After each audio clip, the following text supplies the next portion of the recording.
Semua ada Semua ada. Ni adik, ni kakak, ni bapak.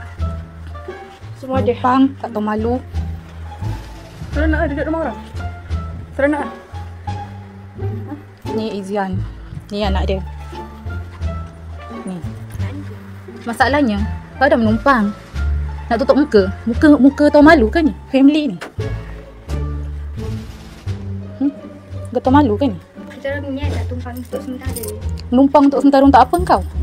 Ha? Aku bayar dia ke 1 kotak mastai.